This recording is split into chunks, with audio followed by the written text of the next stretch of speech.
Doubt है किसी को टेस्ट रिलेटेड में से? क्वेश्चन रिलेटेड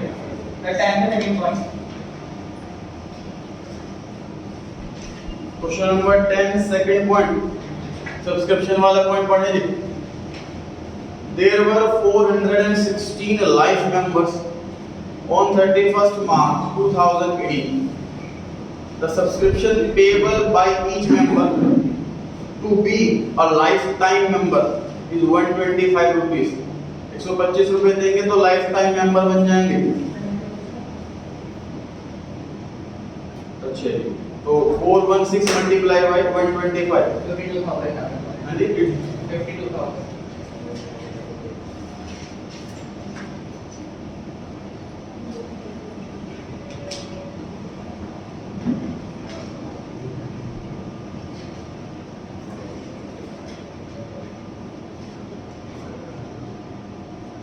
एक्चुअल में रिसीव कितनी हुई है लाइफ टाइम मेंबरशिप है?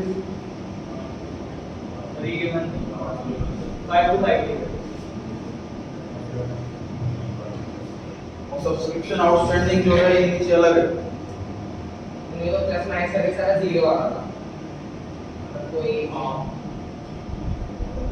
मतलब जितना रिसीव्ड है उतना ही रिसीव होना था है ना।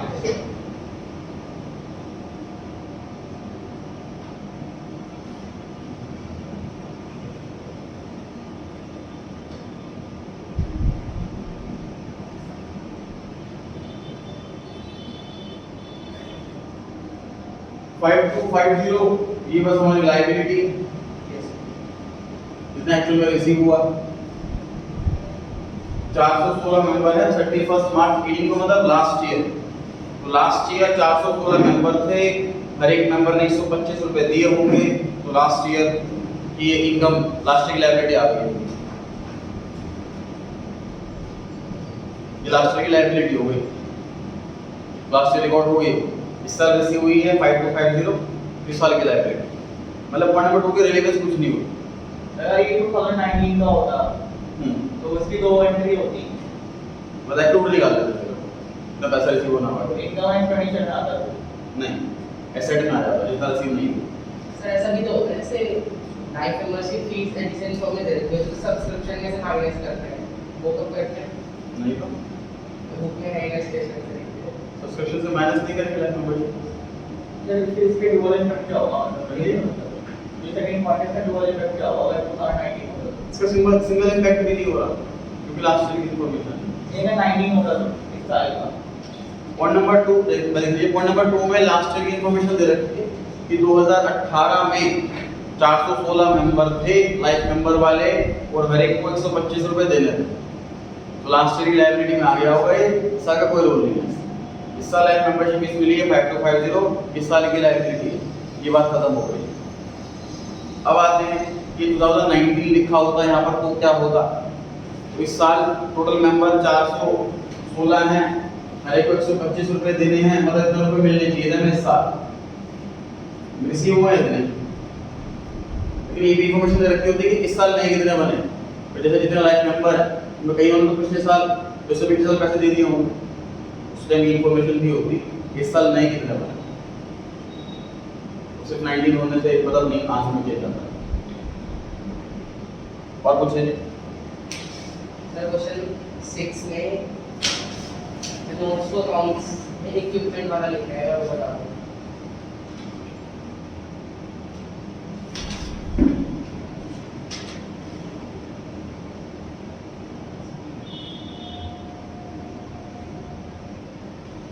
इक्विपमेंट दे रखे हैं sir. Last year 3,80,000, current year में 3,20,000 और कोई इंफॉर्मेशन नहीं है, डिक्रीज हो रहा है। क्या माने, परचेज या सेल?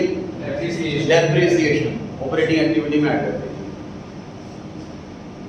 सर टाइम का सी पास पीरियड में सर का 6 का टोटल बता दीजिए।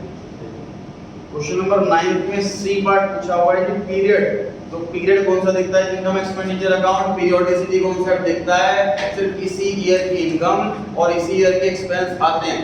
Received and payment account period नहीं दिखता, 3 साल पुरानी सैलरी आज पे कर रहे हैं तो वो भी आएगी। नेक्स्ट ईयर का कोई एक्सपेंस इस साल पे कर रहे हैं तो वो भी आता। पीरियोडिसिटी फॉलो नहीं करता। डिसीडेंट है। हाँ जी, सर एक बार इसका टोटल बताइए 6 क्वेश्चन पे टोटल यस सर मतलब ऑपरेटिंग आंसर 6 में दादी का operating answer 1,78,000 58,000 1 lakh 58,000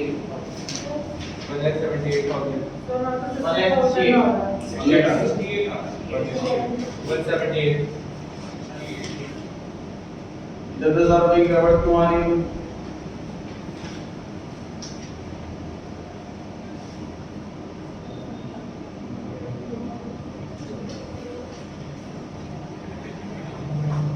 depreciation on machinery 40,000 रुपए आ रहा है, चेक कर लीजिए। Yes sir yes sir depreciation on equipment 60,000 रुपए लिखा हुआ है सबने। यस सर लॉस ऑन से 18,000 रुपए ऐड कर रखा है। यस सर 68 है मेजॉरिटी इस तरफ और कुछ है? एक बार ये वाला फिर से बता रहा पॉइंट 10 का सेकंड इसके वाला इसका कट कर दिखाएंगे बैलेंस शीट में अब 19 में पता 18 में सर की राइट में कोई इफेक्ट नहीं आया। लाइफ नंबर को आएंगे ना सर लाइफ एक्सपेक्ट 116 पड़ जाएगी 416 मल्टीप्लाई बाय 125 लास्ट ईयर की वैल्यू शीट में आया था। सारी बैलेंस शीट नहीं आएगी ये वाला एक्टिव 5 to 5 किलो वाले सारी बैलेंस तो पिछले वाले मिलाकर जो लास्ट ईयर की लाइबिलिटी हमारी है वो तो कैरी फॉरवर्ड होगी नेक्स्ट ईयर में। इसको रिकॉर्ड भी तो करेंगे इग्नोर क्या है इग्नोर कर हाँ जी, इसमें इग्नोर कर देंगे फिर क्या इस साल 5250 रिसीव हुआ है ना, और 125 होना है, बताना कितना हुआ है?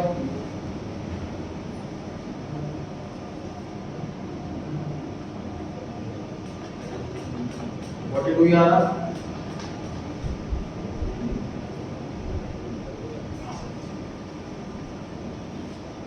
तो 2018 की बैलेंस शीट में और 2019 की बैलेंस शीट में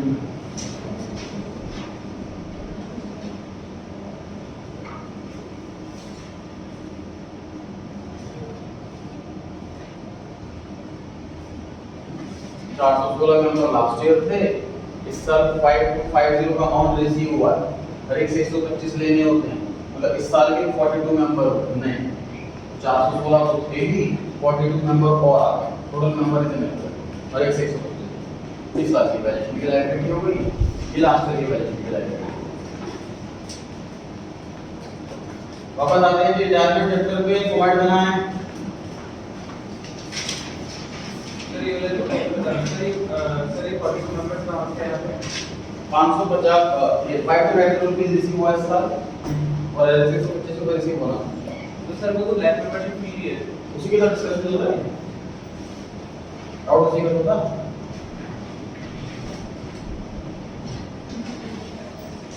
तो सब्सक्रिप्शन में कभी नहीं आता लाइक करते नेक्स्ट कर देते हैं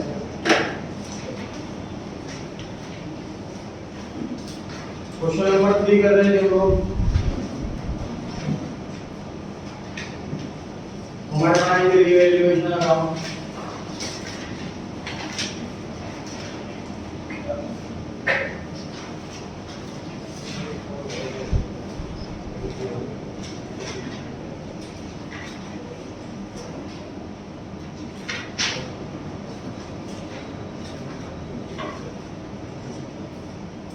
पार्टनर्स कैपिटल अकाउंट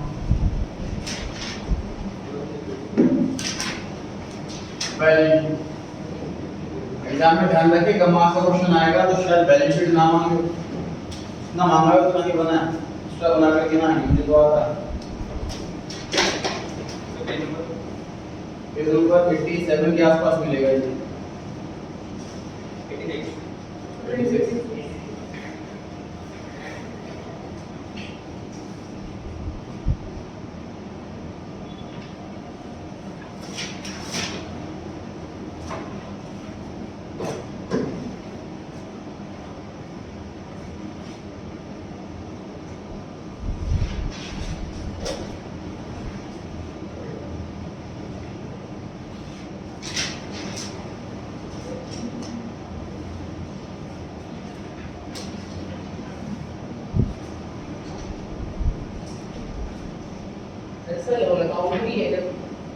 इसलिए डिलीटेड है Related. बट रिजोल्यूशन में होना काम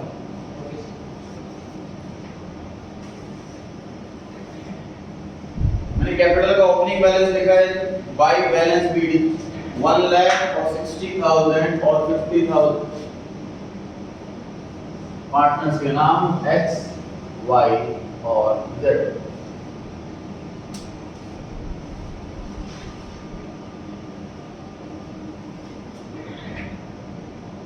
कार्तिक आपकी बारी। बताएं जी बैलेंस शीट में ऐसी कौन कौन सी आइटम है जिसे बिना कहे एडजस्ट करना सही है। एडवर्टाइजमेंट सस्पेंस अकाउंट, इसमें बताइए एडवर्टाइजमेंट सस्पेंस का डेबिट बैलेंस है कि क्रेडिट बैलेंस है? डेबिट बैलेंस है सर। पहली बात तो एक्सपेंस और लॉस का हमेशा डेबिट बैलेंस होता है। दूसरी बात एसेट साइड में हर आइटम का डेबिट बैलेंस होता है। पार्टनर्स कैपिटल अकाउंट डेबिट करें कि क्रेडिट करें? क्या लगता है? डेबिट साइड में जाएगा सर, क्योंकि कैपिटल घट जाती है लॉस की वजह से, तो पार्टनर्स कैपिटल अकाउंट के डेबिट साइड में लिखा जाएगा टू एडवर्टाइजमेंट। कुछ और रेशियो तो रखिए 3:2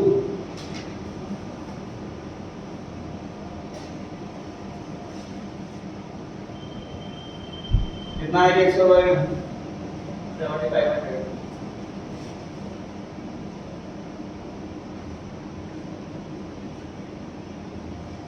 पूरा नाम लिखेंगे आप लोग एडवर्टाइजमेंट सस्पेंस में, बस कुछ नहीं है। एडवर्टाइजमेंट सस्पेंस अकाउंट ये मैंने अकाउंट क्लोज करा है by transferring to partners capital.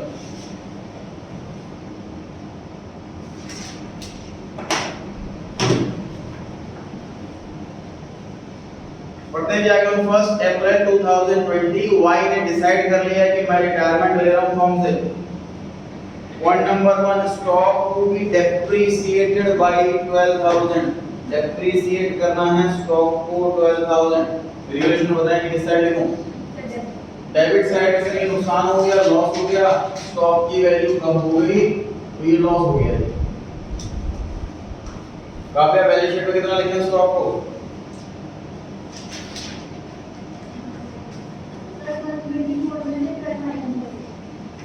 एक लाख 12,000 1,12,000 स्टॉक घट गया है, डेप्रिसिएट हो गया है, कम हो गया है, तो घटी हुई फिगर आएगी, बची हुई फिगर आएगी बैलेंस शीट। पॉइंट नंबर 2 हम ऑलरेडी कर चुके हैं, लिख लीजिए आगे प्रिजम्पशन। पॉइंट नंबर 2 के आगे लिख लें प्रिजम्पशन, मतलब एडवर्टाइजमेंट के बारे में नहीं लिखा होता तो भी हम इसको राइट ऑफ करते। Point number 3 provision for doubtful debts is to be increased to 6,000। देखा बताएं कि प्रॉफिट या लॉस हुआ है वो 2,000 का हुआ है कि 6,000 का हुआ है? लॉस हुआ है कि 2,000 का, क्योंकि 4,000 का प्रोविजन ऑलरेडी बना हुआ है। क्वेश्चन ये नहीं कह रहा कि प्रोविजन 6,000 से बढ़ाओ, क्वेश्चन कह रहा है 6,000 तक बढ़ाओ। 4,000 के आइटम 6,000 तक लेके जानी है, 2,000 रुपए का नुकसान।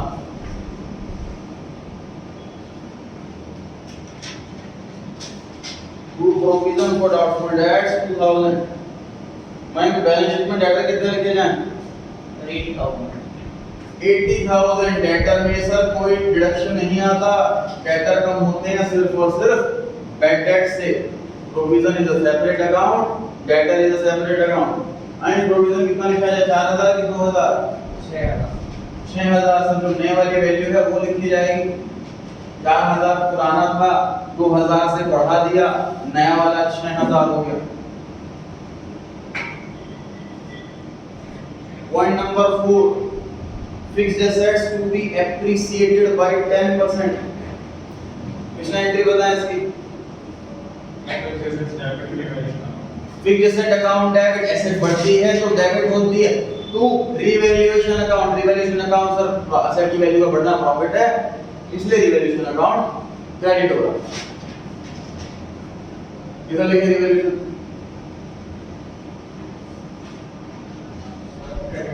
क्रेडिट साइड में लिखेंगे सर 3 लाख का 10% 30,000 बाय फिक्स्ड एसेट्स। 3 लाख का 10% 30,000। अक्षर बैलेंस शीट में कितना लिखें? 3,30,000, 3 लाख की वैल्यू थी, 30,000 से बढ़ गई, 3,30,000 की हो गई।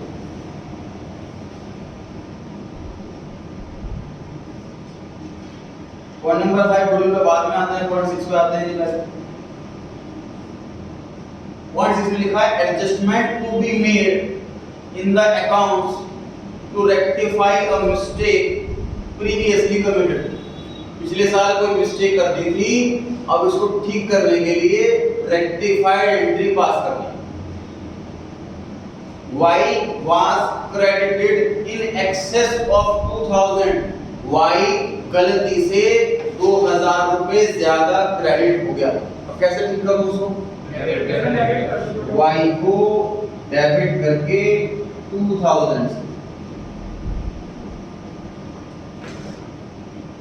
आगे लिखा हुआ है while X and Z were debited in excess of 1,500 and 500 respectively, मतलब उसी क्रम, उसी सीक्वेंस, उसी क्रम से X का नाम पहले है, Z का नाम बाद में है। 1500 पहले लिखा है तो X वाला हुआ, 500 बाद में लिखा है तो Z वाला हुआ। X और Z ज्यादा डेबिट हो गए तो ठीक कैसे करें? क्रेडिट करें।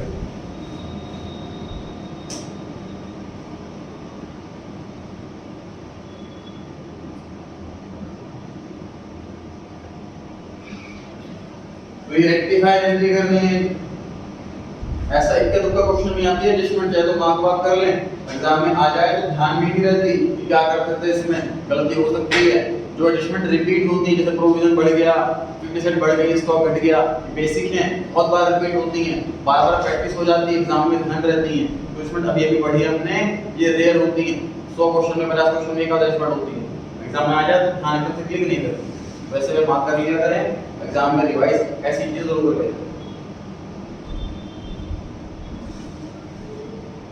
कार्तिक आपकी बात ये लिखना है, कैपिटल अकाउंट में किधर कैसे लिखूं? हेल्प कर। क्रेडिट साइड में बाई किस नाम से यहां पे क्या लिखूं? By wise capital. अमाउंट किधर लिखूं? X में 1,500 और Z में 500। फिर X क्रेडिट हो रहा है 1500 से, X क्रेडिट कर दो 1500 से। Z क्रेडिट हो रहा है 500 से, Z क्रेडिट कर दो 500 से। राइट साइड के पार्टिकुलर्स में डेबिट साइड आती है, डेबिट साइड में लिखा है वाइज कैपिटल, सुनिए यहां पर वाइज बताएं कैसे करें। 2x कैपिटल 2x कैपिटल इधर लिखूं, सब y के कॉलम में y के कॉलम में, और 2z capital 500। Sir y debit हो रहा है 2000 से, तो हमने y को डेबिट करना है 2000 से, फिर 2000 का अमाउंट बढ़ गया है, डिस्ट्रीब्यूट हो गया, स्प्लिट हो गया है x और z के नाम से, क्योंकि क्रेडिट साइड में दो आइटम है, डेबिट साइड के पर्टिकुलर्स में क्रेडिट साइड आती है। बढ़े जी आगे। पॉइंट नंबर 7, पॉइंट 7 में लिखा हुआ है 50,000 from Y's capital will be transferred to his loan account and balance will be paid to him by check। मतलब यहाँ पर मैं लिख देता हूँ to Y's loan account 50,000 और फिर यहाँ लिख देता हूँ to बैंक अकाउंट ब्रैकेट में बैलेंस। बताओ सही, कुछ यही कह रहा है कि 50,000 रुपए जितना भी बैलेंस बन रहा है, सपोज का बैलेंस बचेगा 70,000, सपोज तो 50,000 उसके लोन में ट्रांसफर कर देते हैं और बाकी बचा 20,000 पे कर देंगे, जितना भी बैलेंस आएगा बैलेंस क्लियर होगी पेमेंट। ज़्यादा बताएं जी, बैलेंस शीट में वाइज लोन कितना लिखा जाए? 50,000। आकांक्ष आप ट्राई करें।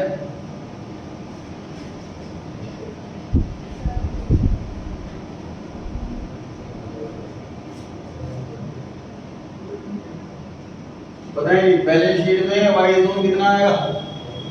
अब क्या 90,000। सर 40,000 तो पुराना लोन है, 50,000 अभी ताजा ताजा बना, टोटल आएगा बैलेंस शीट में। बैलेंस शीट के अंदर चेक कर सकते हैं आप कि ऑलरेडी वाई लोन है 40,000 रुपीस का। अब ये लोन 50,000 से इंक्रीज हो गया, टोटल लोन 90,000 का हो गया। तो एक्स का लोन 50,000 रुपए का था, उसमें कोई चेंज नहीं है, कोई एडजस्टमेंट नहीं है उसमें।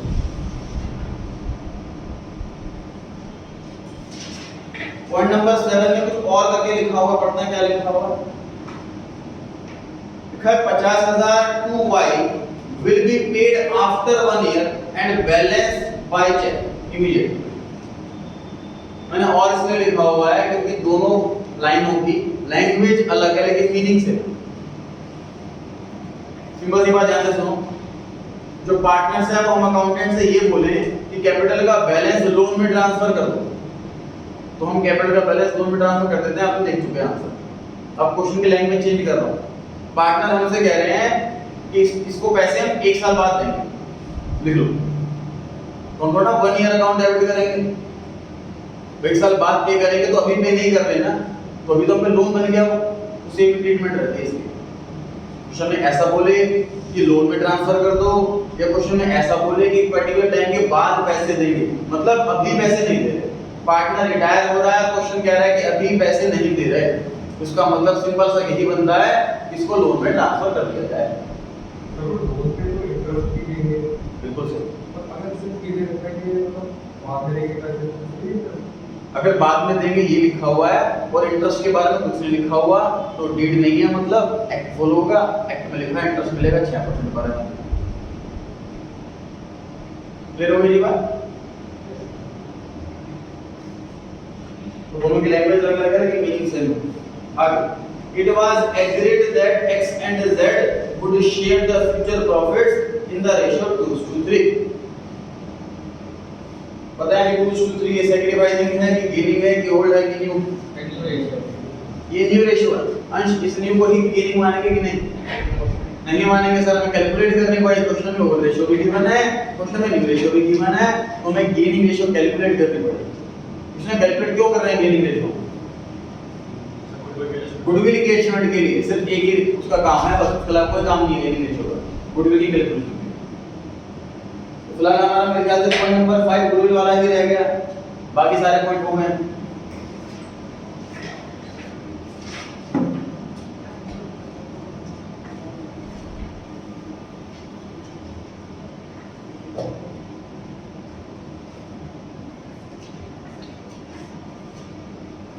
Calculation of gaining ratio working note चल रहा है जी।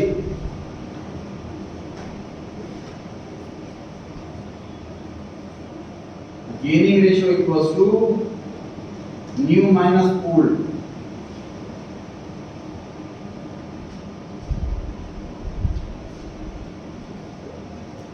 टूस टू 3 ये है न्यू रेशियो, 2/5 और 3/5 ये न्यू रेशियो आएगी, न्यू क्लियर आएगा।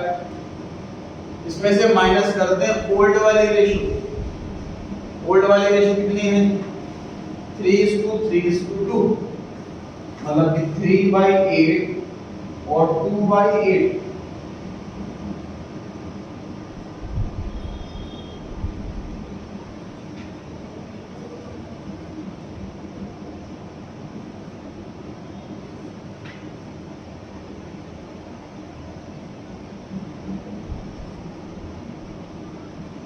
One is to 14. आएगी गेनिंग रेशियो 1:14।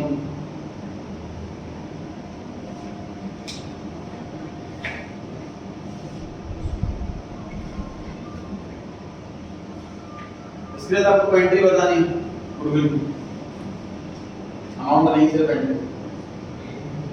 हाँ जी, आप मतलब बोलो ना एक्स वाई जेड में से किसको डेबिट किसको क्रेडिट।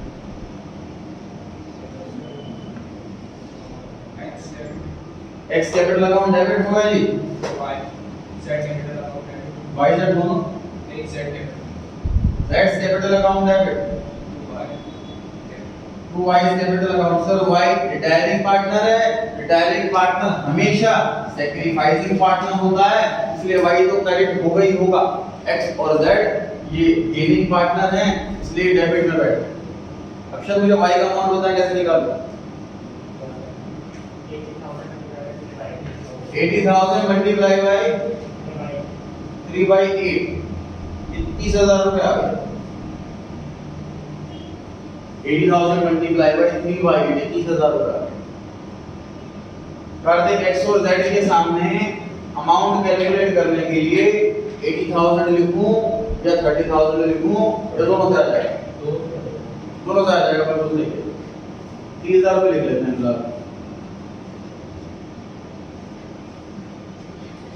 यश बताएं जी x को मल्टीप्लाई 30,000 रुपए किससे करा जाए?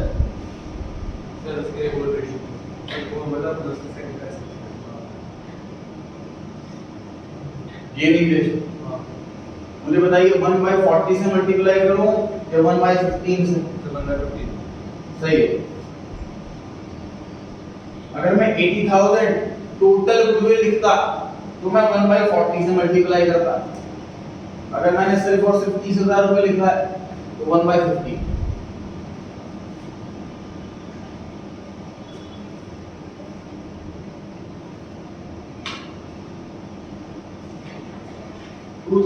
x में और 28,000 z पोस्टिंग में हेल्प करेंगे। पहले बताइए डेबिट साइड के पर्टिकुलर्स पे क्या लिखते हैं? Credit side. दोनों जगह है ना का बता कर। सर डेबिट साइड के पर्टिकुलर्स में सर क्रेडिट से लिखी जाती है 2 अच्छा अच्छा ठीक सही है। 2y कैपिटल x में 2,000 और z में 28,000। आकांक्षा यहाँ की पोस्टिंग बताएं। Sir by X and by Z by x capital by z capital इधर सर बाय के कॉलम y के कॉलम में 2,000 और 28,000।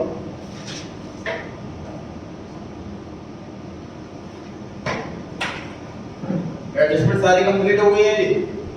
अब क्या करना है आपको? बैलेंस शीट की बची हुई आइटम ढूंढ करके लिखनी है। स्टार्ट करते हैं लायबिलिटी साइड से। पहली आइटम दे रखी है सन्ड्री क्रेडिटर्स, कोई चेंज नहीं है सर इसके अंदर, तो इसको एज इट इज लिख दीजिए।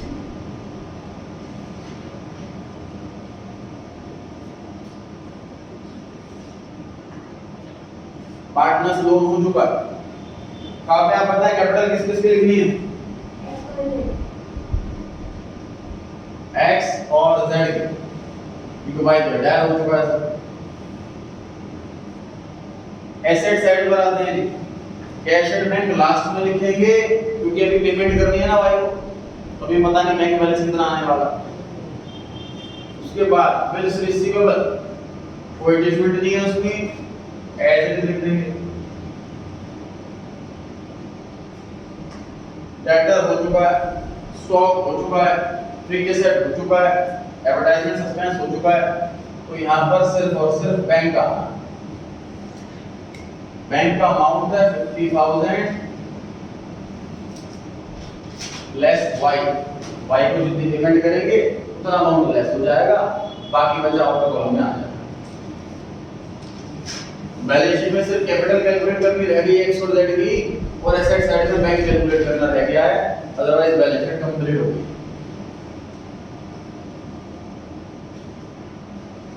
रिवैल्यूएशन अकाउंट पे आ जाते हैं। टोटल आ रहा है क्रेडिट साइड का 30,000, इसमें से 14,000 के लॉस है, मतलब 16,000 का प्रॉफिट। To profit transferred. अंश बताइए प्रॉफिट किस किस का पार्ट है? X Y Z. X Y Z. इसमें कौन सी रेशियो में? ओल्ड रेशियो में। इसका अमाउंट बताएं।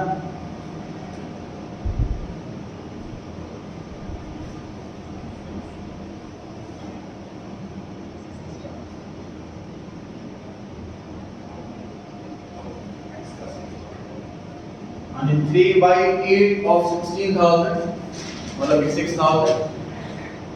x में भी सेम, y में भी same.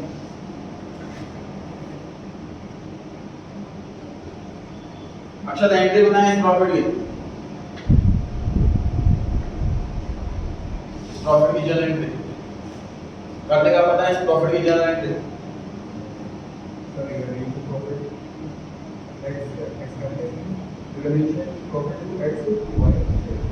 Revaluation account debit, revaluation profit कोई अकाउंट नहीं होता, revaluation account debit to old partners capital, इसका नाम है X capital Y capital.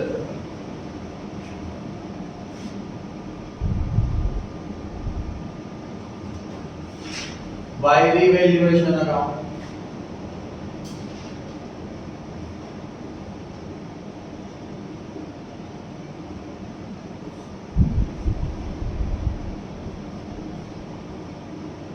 Check करते हैं कि कितने पैसे दें भाई को, इसके चक्कर में हमारा बैंक भी रुका हुआ।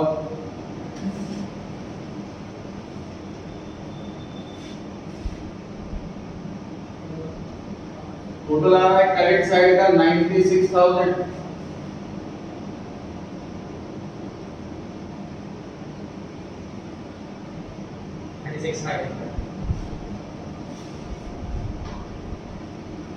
ये बैलेंसिंग फिगर है। क्वेश्चन में साफ साफ बोला हुआ था कि बैंक में लोन में 50,000 बाकी पेमेंट। क्वेश्चन उल्टा भी कर सकता था क्या कि 50,000 रुपए पेमेंट कर दो और बाकी जो बचे वो लोन पे ट्रांसफर, तो मैं टू बैंक के सामने 50,000 लिख देता और टू वाइज लोन के ब्रैकेट में बैलेंसिंग फिगर, ठीक है।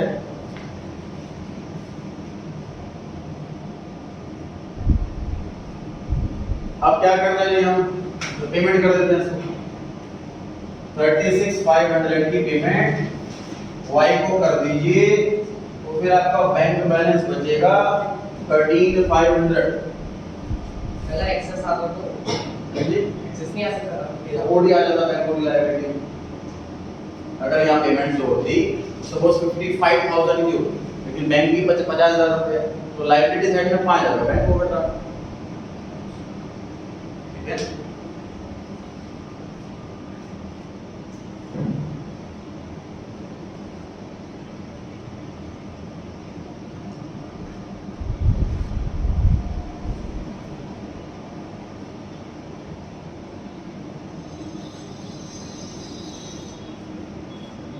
टोटल बैलेंस शीट एग्जाम में टैली ना करें तो कोई मिस्टेक है ढूंढो, अगर ढूंढने का टाइम ना मिले टोटल एसेट वाला लिख के आना लायबिलिटी साइड, क्योंकि जनरली एसेट साइड से ही होती है।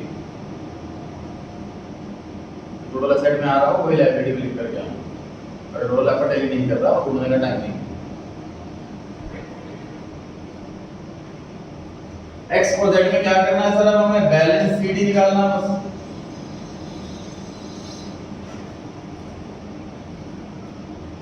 टोटल आ रहा है क्रेडिट साइड का 1,07,500, 98 कैपिटल आ रही है सर एक्स की 98,000। इनर कॉलम में लिखिए या आउटर कॉलम में लिखिए, आपकी इच्छा है।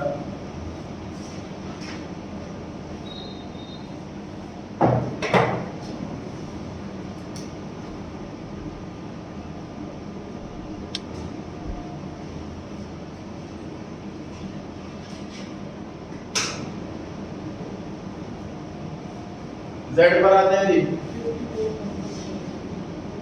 टोटल आ रहा है 54,500, 21,500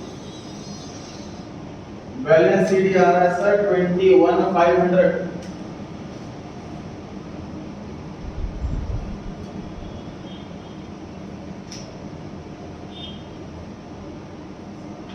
टोटल 589। अब दोनों चेक करें ये बैलेंस शीट का तुरंत टैली हो रहा है कि नहीं हो रहा है। Yes sir. Yes, sir.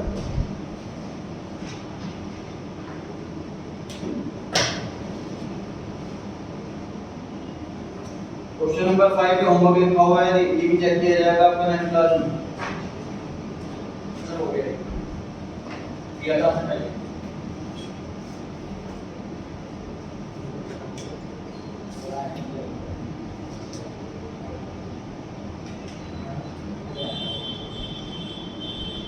Question 5 के जितने भी क्वेश्चन है वो आउट ऑफ कोर्स है, इसलिए नहीं कर रहे हैं आपको, फिर भी मैंने जो पार्ट आउट ऑफ कोर्स था वो डिलीट करवा करके आपको मैंने एज अ प्रैक्टिस के लिए बोला था, वो आप कर सकते हैं चाहे तो। क्वेश्चन नंबर 8 से लेकर के जो 13 तक के क्वेश्चंस हैं इनमें एक एडजस्टमेंट दे रखी है ऐसी जो कि आउट ऑफ कोर्स, उस एडजस्टमेंट के अलावा बाकी पोर्शन विद इन कोर्स है, तो प्रैक्टिस के लिए क्वेश्चंस कर सकते हैं। टैली नहीं होगा आंसर इसमें से, लेकिन पहले से टैली कर दियो। डाउट इनमें से पूछ सकते हैं हम नेक्स्ट क्लास। चैप्टर कंप्लीट हो गया ये रिटायरमेंट, पहले को आपकी डेथ होगी।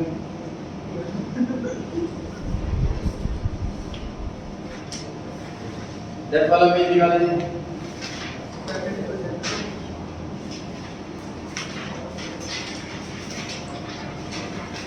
सर पेज नंबर 101 के आसपास होगा।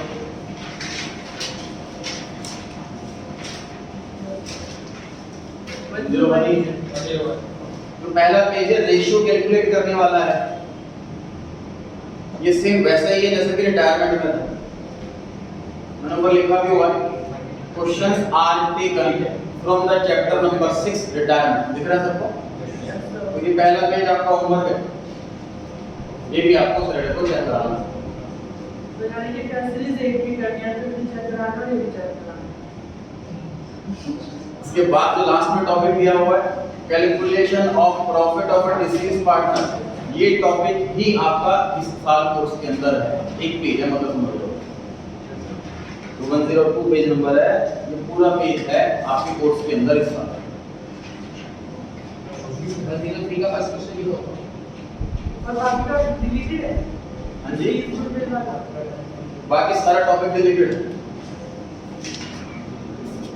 ये तो आता है disease partners goodwill. Goodwill retirement और डेथ में फर्क नहीं। जैसे न्यू रेशियो वाला है, तो मैंने ये भी बोला कि कोर्स में, लेकिन न्यू मतलब है रेशियो कैलकुलेट करना, गुडविल कैलकुलेट करना, सैक्रिफाइसिंग गेनिंग न्यू निकालना, जैसे रिटायरमेंट में ये सेम है। तो सिंपल सी बात है ना, हम अकाउंट देने के लिए दोनों की बात है। चार पार्टनर, एक पार्टनर फर्म से जा रहा है, अब वो अपनी मर्जी से छोड़ करके जा रहा है कि उसकी डेथ हो गई, इस वजह से जा रहा है। हम अकाउंटेंट अकाउंटेंट दोनों चीजें सेम है। जो अलग है वो अलग है क्या कि रिटायरमेंट के केस में हमारे कोर्स में वो आपस में एग्री करते हैं तो ये 31 मार्च पहले आना है। सपोज क्या पहले झगड़ा हो रहा है पार्टनर्स का, ये कहता है हम छोड़ करके जाऊंगा, तो बाकी पार्टनर्स को समझाते हैं कि भाई 31 मार्च आने वाली है, उसके हम लोग तक रुक जा, प्रॉफिट लॉस इजीली कैलकुलेट हो जाएगा इस साल का, सेटलमेंट करने में आसानी रहेगी।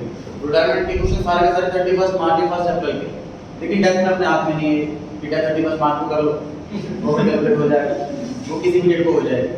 उसके इसमें प्रॉफिट कैलकुलेट करना पड़ता है उस पार्ट मंथ का। सर ऐसा भी कुछ होता है रिटायरमेंट जो कह रहे हैं कि नहीं बीच नहीं जाऊंगा। ये इस साल वाले कोर्स के अंदर जो नया वाला इस साल आया है, जो नया वाले बच्चे हैं उनके लिए एनसीईआरटी में ये बात है। हाँ जी, एनसीईआरटी में कल वाली कंपनी के बात है। मतलब एग्जाम का भी 10 साल उसमें पढ़ाते हैं। आएगा नहीं।